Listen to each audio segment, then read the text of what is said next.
Welcome into Locked On Knicks. Alex Wolf and Gavin Shaw here, and we are going to be getting into RJ Barrett today. He had a slow start again this year. What have we learned since December 1st when he's been playing quite a bit better? Why he's perhaps a way better finisher than the numbers might suggest if you just look at them on the surface, and how we value him going forward, especially with the all-important trade deadline on the way. And RJ now on a new contract. Most likely this would be a scenario for this summer, but still worth talking about next on Locked On Knicks. You are Locked On Knicks, your daily New York Knicks podcast, part of the Locked On Podcast Network, your team every day.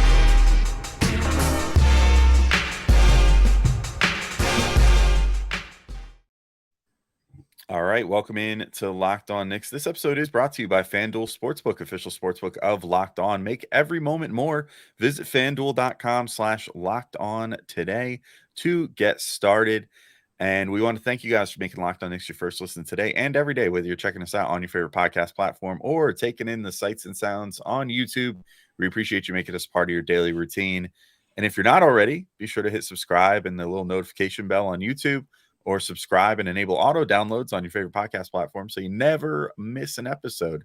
We're here 5 times a week, so there's plenty of times to listen on your daily commute or throughout your day. Anyway, I'm Alex Wolf. I'm editor-in-chief of Knicks Detective Strickland, which you can find at strict.land. He's Gavin Shaw, your favorite play-by-play broadcaster's favorite play-by-play broadcaster. And as we said in the tease, we are talking RJ Barrett today. Gavin, another up and down season for RJ so far this year. One in which he started off so slow and yet has really picked things up of late. And with that unfortunate hiccup in the middle where his finger exited his body for a minute. Other than that, things are looking pretty great for him since December 1st. And it's been kind of a revelation once again. Yeah, the divide is pretty stark, Alex. So pre-December 1st, played 22 games, averaged 19 points, 5 rebounds, 3 assists. But here's where the gap comes in. He was shooting just 40% from the field, 28% from 3, 78% from the line. Since December 1st, that's a total of 21 games, he's averaging 22 points per game, 6 rebounds, 3 assists, 46% from the field, 40% from 3, 73% from the line. So you're looking at a completely different player. And as we're going to break down, Alex, it's not just the 3-point shooting that's changed. It's pretty much every spot on the court he's shooting better. And that starts at the rim. And to me, at least, that really backs up what we've seen on film from him, where he's creating separation easier. And I don't know about you. I think it ultimately boils down to better decisions, when to shoot, when not to shoot, and just a greater cognizance. I think it was Steve Jones who co-hosts the Dunker Spot podcast, who's a much follower for anyone who watches the NBA. Like, he broke down a play from their game against the Cavs last night where RJ he had a guard on his hip. I think it was Garland. And then he had Jared Allen at the rim. And he's just taking an extra beat now, like whether that's to actually finish. In this case, it was just to get the bump from Jared Allen and to draw a foul. And he has the patience to string out plays to the point of torture for big men, putting them into a bind and in turn either creating an open shot or getting them to bite on a pump fake and getting to the line. And it just feels like an extra bit of maturity for him. And it's still tough to pin down exactly what goes wrong for him at the beginning of every year. Like this year, like last year, we heard he got sick again. So who knows what the case is, but for whatever reason, like something's flipped and he feels like there's just been a leap in terms of how confident he is in those shots at the basket. Yeah. And, don't take our word for it, though. Let's throw a few stats out here and see what we can figure out about how he's been doing so far this year, or especially since December 1st. I felt like that was a good point to zoom in on. First off, I love nice even numbers like that. So the start of a new month. But secondly, there was like a huge shift in the way that he started playing for the Knicks right around that time. So I think it's a good point to kind of look in on. So we'll go through a couple just quick, easy stats first. He's still only shooting 59% at the rim in that stretch, which is not ideal. Yeah, I think you want to see over 60%, perhaps even closer to 65%. Obviously, we've seen guys like Brunson. I think Quickly is shooting quite well at the rim, although I don't have the number right in front of me at the moment. But guys like that are finishing, more in the 60s. So to be below 60%, still not the absolute best. That puts him in the 29th percentile among wings per cleaning the glass in that time frame. However, that is a 4% improvement from his total numbers last year. I also wanted to zoom in on his ability to draw fouls, which I think have gotten better, and one specific aspect of it has gotten better, Gavin. So his shooting fouled percentage, again, off cleaning the glass since December 1st, which is the percentage of attempts that RJ is fouled on. And I think I've referenced this number before. I forget if it was for RJ or not, but it was during one of our preseason things that we were looking at. But so he's at 16.6%. So on 16.6% of his field goal attempts, he gets fouled. That is the 94th percentile among wings, which is fantastic. He's very close to being the standard bearer. He also had last year 14.7% of his shot attempts over the course of the whole year, which was also good for the 94th percentile. So I guess the league as a whole is getting slightly better at drawing fouls than last year. But then his and one percentage. So this is, of course, the percentage of times that RJ makes a shot when he gets fouled is now at 27.7% since December 1st. That is the 53rd percentile. And now that shows quite a bit of improvement. So on the year as a whole, he's at 21%.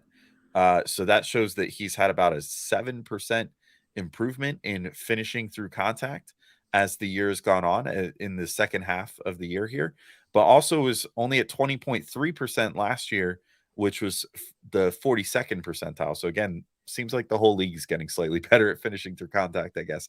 But basically that means he's getting to the rim about the same this year as he did last year, but he's finishing through contact better, which I think is starting to finally show through, because we're starting to see where he's not only getting free throw attempts now, but also getting more and ones than he used to, which is particularly valuable when you consider that he's still not the best free throw shooter in the world. So I think that for him to be a truly efficient scorer, it's going to require not just drawing those fouls, but finishing through them more, which he is starting to do.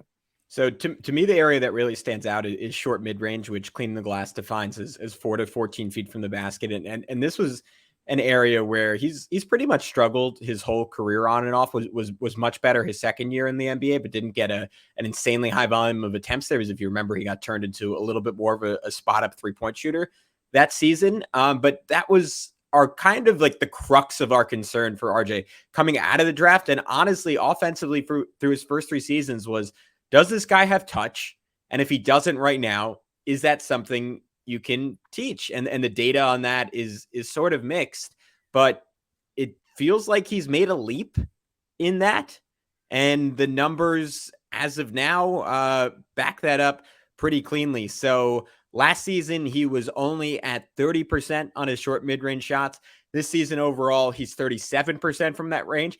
But since November 30th, he's 40% from short mid-range. So that is a 10% leap from last year, which like I know we're throwing a lot of numbers at you guys, and it's hard to keep track of every little thing, but that is just a monumental jump in terms of efficiency, and to me represents like that just feels sustainable, right? Even if like it's not quite to that high, he's probably like 6 or 7% better, especially when you watch him play and you can see. I mean, this was a point that our friend DP made on Twitter last night. Like, he's operating off of 2 feet so much more. And Prez has stated this in the past. Like, he's better when he kind of uses like a shorter like trajectory and less of an arc on his shot. And it feels like he's maybe he's practicing pop a shot in his spare time, Alex, but on those 1 foot push shots, like 4 to 8 feet from the basket, it just feels like he has that down.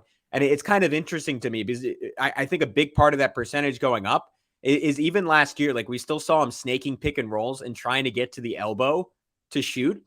And he wasn't very good at it. And instead of like kind of like, I guess, banging his head into the wall, it feels like he's just sort of abandoned that shot from his repertoire. And in my mind, like, I don't think he really needs it. Like, if he's going to hit threes at a high volume, if he's going to get to the rim, like as well as like pretty much anyone in the NBA outside of like 10 to 15 guys, like I'm fine with him just having a floater game and him not really having much of like a long mid-range game. Yeah, and it's worth noting that by getting up to 36, 37% for mid-range, Julius Randle 2 years ago when he was a mid-range god, shot in the low 40s.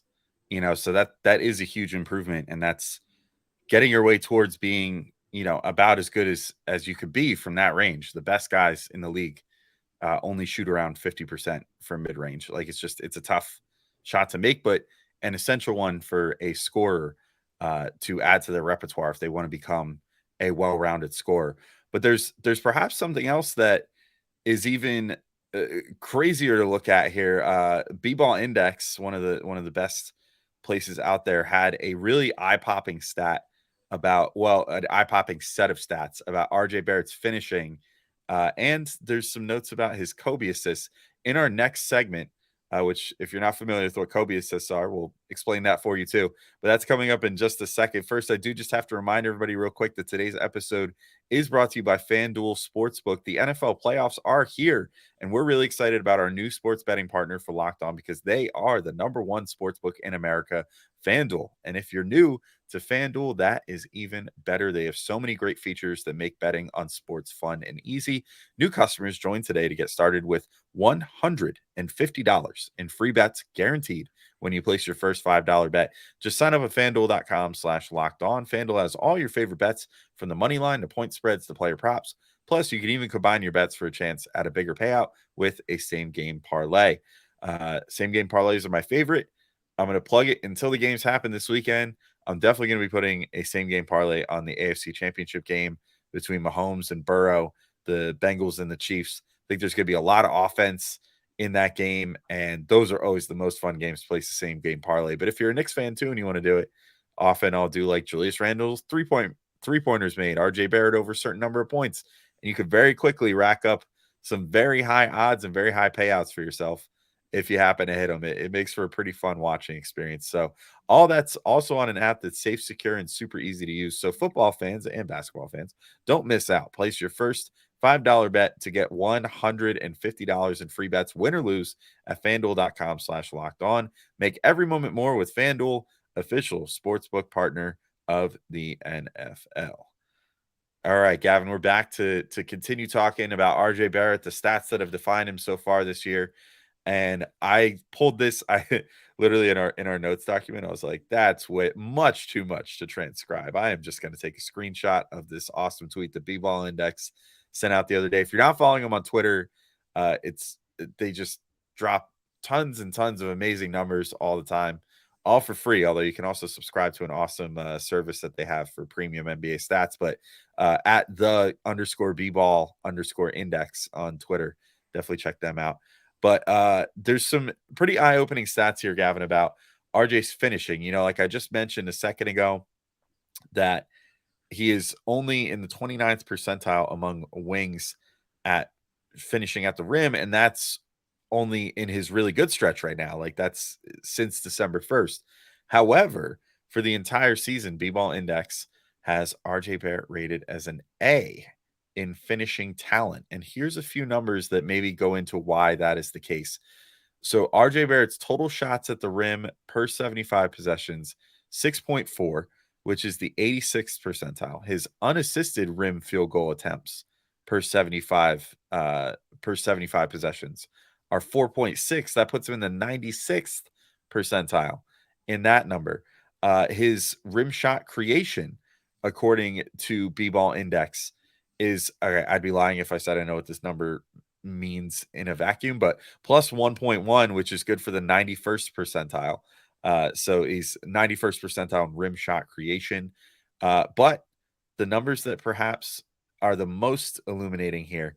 So his rim shot quality is considered a minus 1.6, which is in the 6th percentile in the NBA. His rim shot making is a +1, according to B-Ball Index, where they adjust for things like shot quality to figure out, what your true skill level is at such a thing. He is in the 83rd percentile for rim shot making. Therefore, they've placed him in the 92nd percentile overall for finishing talent. And obviously super high, 91st percentile as far as rim shot creation.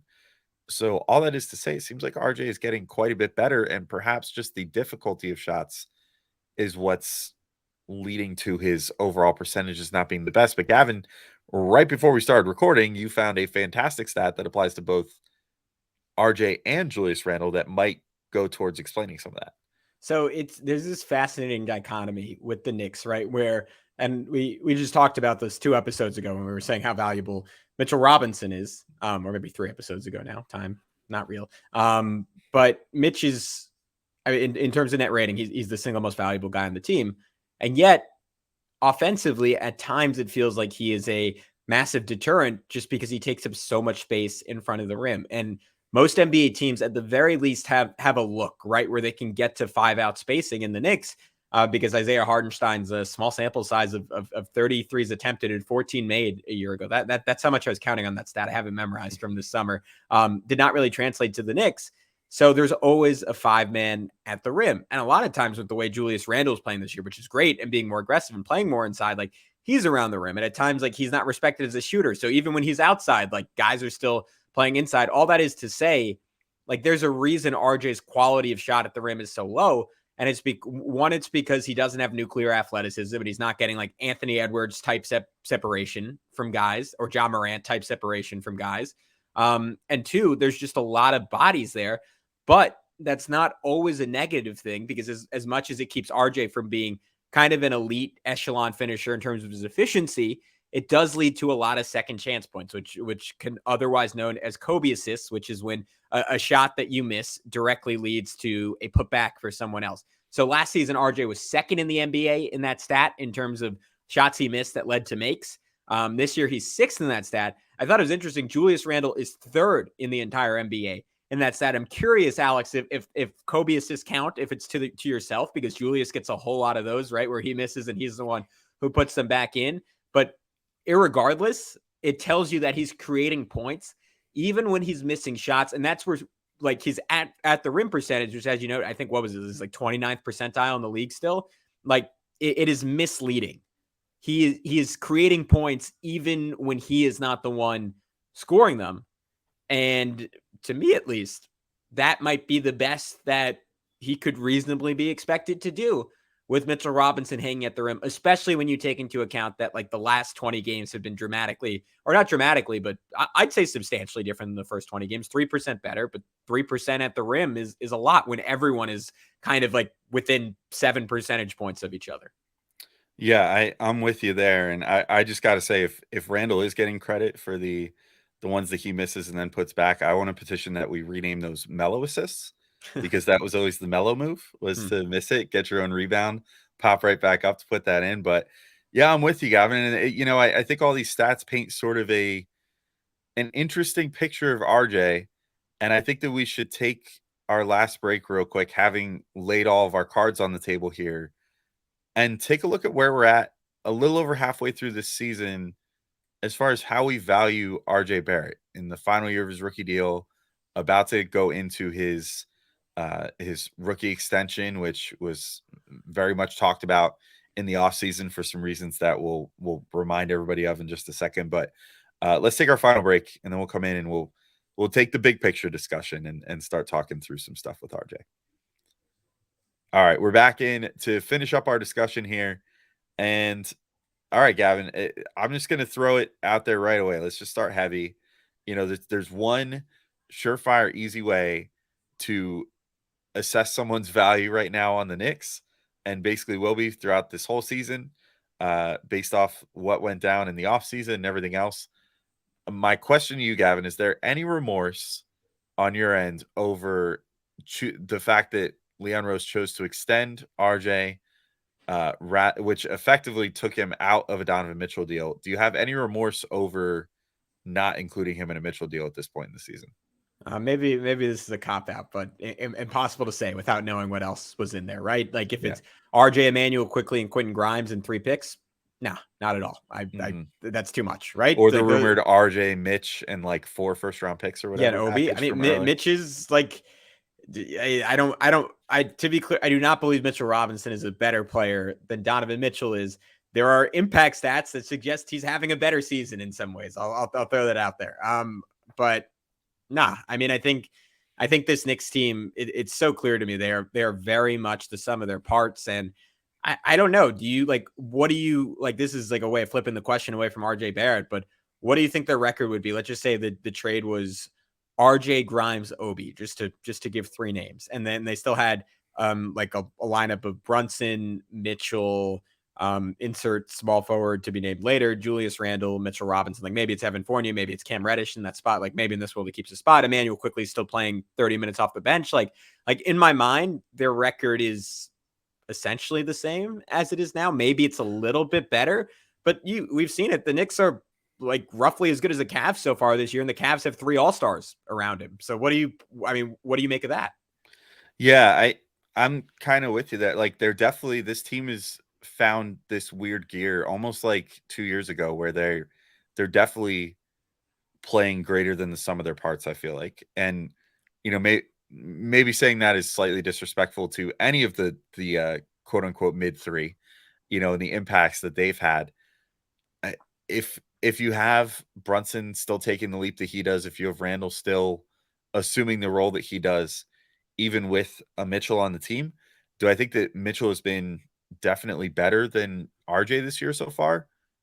Yes, for sure. Do I think that he has been necessarily better than RJ, as you said, like Grimes and like Obi, plus all that future draft capital that you're giving up on guys to put around them? Like, would he be that much better over the like 4 years or whatever of all those first round picks that you're giving up?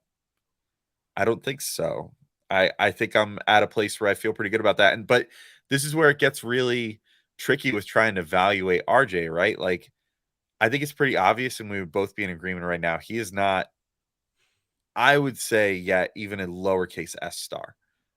He's like right on the cusp. Like, I feel like if he could consistently do what he's doing these last 20 games, keyword on consistently, then maybe he starts finding himself slotted in like that Chris Middleton tier, where he's like not quite an all-star, but is a reliable 20-point per game scorer that is versatile, that can pass the ball some, whatever. Like, I think that's sort of the tier that we might see him in his career if he can just kind of maintain this. But then it's like, how do you value him going forward? Like, is he the guy that you think about dangling to get that like actual like capital S star?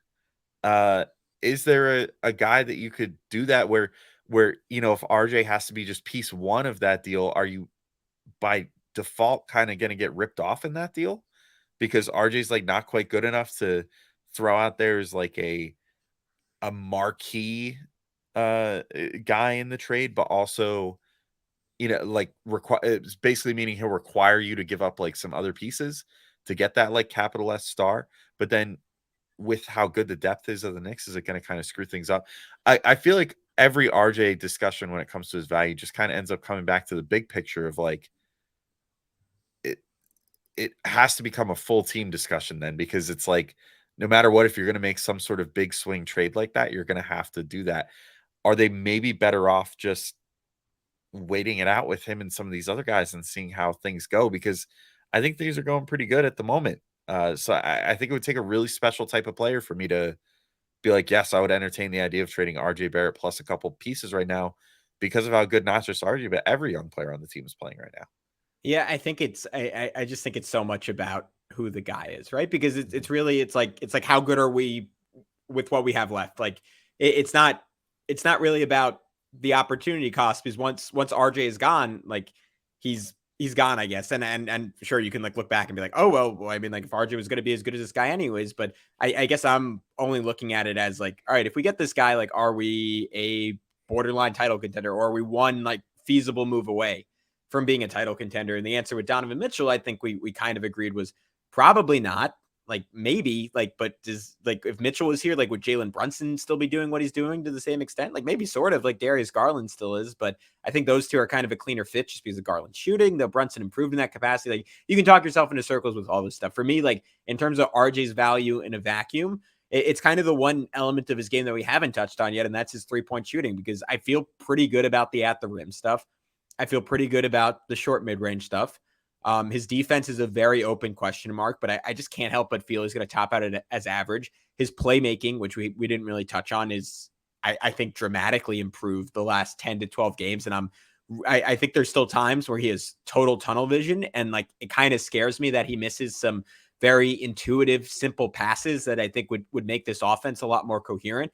But he's been making some spectacular passes, and early this season he was missing every one of those simple passes. Now it's like 1 out of 3 times he doesn't make it.